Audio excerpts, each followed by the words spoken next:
अभी तक हमने टैली में मतलब वर्क करना स्टार्ट किया हमने जनरल एंट्री बनाना सीखा।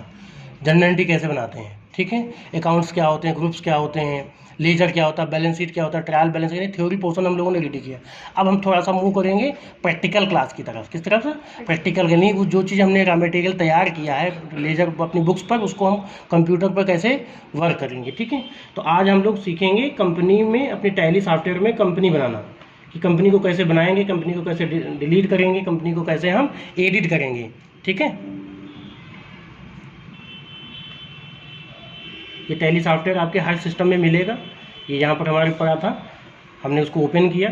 ओपन करने के बाद में ये एक आपके पास डेस्कटॉप आता है, ओपन करके विंडोज़ जो ओपन करके आती है।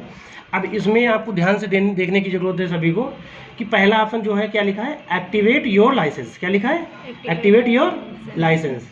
तो एक्टिवेट मतलब ये लाइसेंस का मतलब हर जो सॉफ्टवेयर है, प्रत्येक, जैसे एमएस ऑफिस होता है, टैली है, ये हम लोग जो यूज करते हैं ये कॉपीराइट होते हैं, मतलब डुप्लीकेट होते हैं। सॉफ्टवेयर जो क्या होते हैं, डुप्लीकेट होते हैं। इनकी ओरिजिनल भी सॉफ्टवेयर कंपनी सबको नहीं देती, वो पेड होते हैं, पेड सर्विस होती है। क्या होती है, कुछ क्लासेस, कुछ चीज़ें होती हैं जो फ्री होती हैं, कुछ चीज़ें होती हैं पेड सर्विसेज होती हैं। तो पेड सर्विस में क्या होता है, 100% वर्क सॉफ्टवेयर करता है। जैसे कभी कभी सॉफ्टवेयर जैसे एमएस ऑफिस करते हैं तो उसमें अपडेट का ऑप्शन आ जाता है या क्लोज होता है, कभी कुछ का ऑप्शन काम नहीं करते। तो वैसे ये टैली सॉफ्टवेयर भी है, ये ओरिजिनल लाइसेंस लेकर के भी हम लोग वर्क कर सकते हैं। जो बिजनेसमैन होते हैं वो लोग क्या करते हैं, टैली का सॉफ्टवेयर खरीदते हैं कंपनी से, 18,000 में, 16,000 में, 22,000 में, उसके कई स्टैंडर्ड हैं प्रीमियम क्वालिटी का, जैसे जैसे आपकी ज़रूरत है। तो यहाँ पे क्या, एक्टिवेट योर लाइसेंस मतलब अगर आपने क्या ले रखा है, अगर आपने इसको खरीदा हुआ है तो आपको की मिलती है, पासवर्ड मिलता है, यूज़र आईडी एंड पासवर्ड मिलता है, उससे आपको इसको एक्टिवेट करना होगा। इस पर जाएंगे, रीएक्टिवेट योर एग्जिस्टिंग लाइसेंस। मान लो आपका सॉफ्टवेयर डिलीट हो गया है, आप दोबारा फिर से इसको अपने इंस्टॉल किए हैं और फिर से आप उसको क्या करना चाह रहे हैं, रीएक्टिवेट करना चाह रहे हैं। तो यूज़र आईडी जो आपके पास पहले से रखा था उसको डाल करके इसको आप क्या करेंगे, रीएक्टिवेट करेंगे। दूसरा, गेट ए रेंटल लाइसेंस। और कंपनी क्या करती है कि जैसे आपके पास मान लो 18,000, 20,000, 50,000 रुपये नहीं है खरीद करके लेने, तो वो कहती है रेंट पे ले लो आप, 2 महीने 3 महीने। जैसे एक पर्टिकुलर क्या करता है, कोई फर्म रजिस्टर्ड हुई, वो एक वन टास्क यानी एक कार्य के लिए वो रजिस्टर्ड हुई, 6 महीने 3 महीने उसको काम करना है, उसका वो रिकॉर्ड रखना चाहती है। तो उसने 6 महीने के लिए उसको लाइसेंस पे ले लिया, अपना वर्क किया, उसके बाद उसका काम खत्म हो गया, कंपनी बंद हो गई और वो काम खत्म हो गया। ठीक, कॉन्फ़िगरेशन एग्जिस्टिंग लाइसेंस, कोई आपका पहले से लाइसेंस आपके पास है उसके रिलेटेड है। Login as remote.tally.net user. अब ये क्या होता है कि tally.net यूज़र जो है, ये क्या है कि कंपनी जैसे सॉफ्टवेयर आप अगर tally.net यूज़र वाला लेते हो तो एक कंपनी के कई ब्रांचेस आपके मान लो लखनऊ है, गुड़गांव है, हरियाणा है, यूपी है, लखीमपुर है, उत्तर प्रदेश में, सभी जगह पर मान लीजिए आपके यूपी के अंदर कई डिस्ट्रिक्ट में आपकी फर्म खुली है।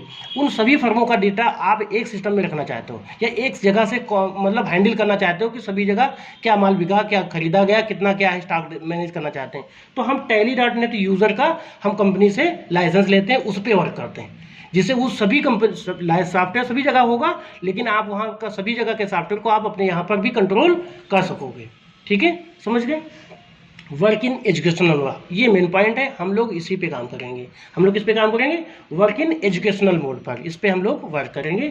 और ये क्या लिखा, क्विट का शब्द जहाँ भी आएगा, क्विट का मतलब होगा उस विंडोज से बाहर आना, यानी उसको सॉफ्टवेयर को बंद करना, उस विंडोज को बंद कर से वापस आना। हमें क्विट नहीं करना है, हमें क्या करना है, यहाँ पर एजुकेशनल मोड पर हम इंटर करेंगे। इस सॉफ्टवेयर के अंतर्गत में आपको माउस का इस्तेमाल 0% करना है, मतलब 1-2% खाली आपका होगा, बाकी आपका स्केप बटन होती है हर कीबोर्ड में, स्केप से आप विंडोज से बाहर आते, एक कदम पीछे आना है तो आप स्केप बटन का इस्तेमाल करें, क्विट करना है, और एरो की का इस्तेमाल करेंगे, एरो की और स्केप।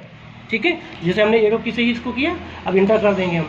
ये इसमें क्या है, ये बाय डिफ़ॉल्ट ये विंडोज़ जो ओपन करके खोल के आती है, टैली गेटवे ऑफ टैली। क्या है, gateway of tally.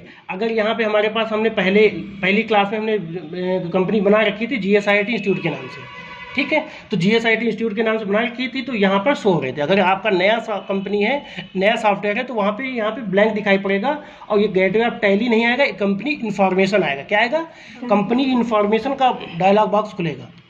Company information का, वो कहाँ से आता है कि कंपनी को हम यहाँ पे तो हमारे पास में बहुत सारी चीज़ें अदर चीज़ें दी गई हैं, इनके बारे में हम बाद में जानेंगे।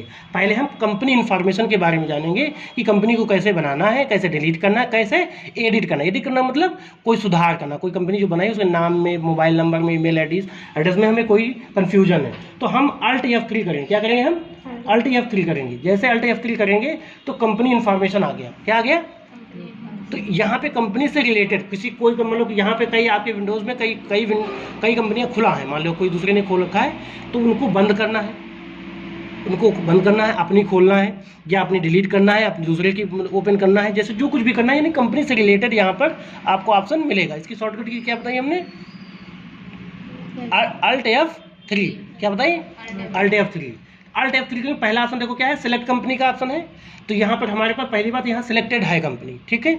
अब यहाँ पे सिलेक्ट कंपनी के बाद सर्ट कंपनी, यानी जो कंपनी खुला है उसको अगर बंद करना है हमें, तो यहाँ पे कई कंपनियाँ हैं, जैसे सर्ट कंपनी पे जाओगे ऑप्शन एरो की से, वैसे आपकी जितनी भी कंपनियाँ खुला होंगी आपके डेस्कटॉप पर डायलॉग बॉक्स, तो यहाँ पर तुरंत आपको वो सारी कंपनियों के नाम आ जाएंगे। क्लियर है? तो उनको जिसको बंद करना है उसको बंद कर सकते हो, लेकिन हमें यहाँ पे बंद नहीं करना है क्योंकि हमारे पास एक ही कंपनी खुला है। अब आते हैं अगला ऑप्शन क्या है, क्रिएट कंपनी। क्या है? Create company. तो ये मेन पॉइंट है, हम कंपनी को कैसे क्रिएट करेंगे। ये देखो ऑप्शन आ गया, ठीक है। ये आपका विंडोज डायलॉग बॉक्स जो ओपन हुआ। अब यहाँ पे क्या है, पहला ऑप्शन क्या है, नेम का है। क्या है? नेम का। हम कंपनी का नाम डालेंगे GSIIT ठीक है, हमने डाल दिया MGMT डाल दिया, ठीक है। मैनेजमेंट, यही मेलिंग नेम और मेन नेम दोनों अगर सेम है तो आप यही रख सकते हैं। अगर कोई नाम चेंज है तो आप इसको दूसरा भी नेम दे सकते हैं। एड्रेस जो भी आपका है,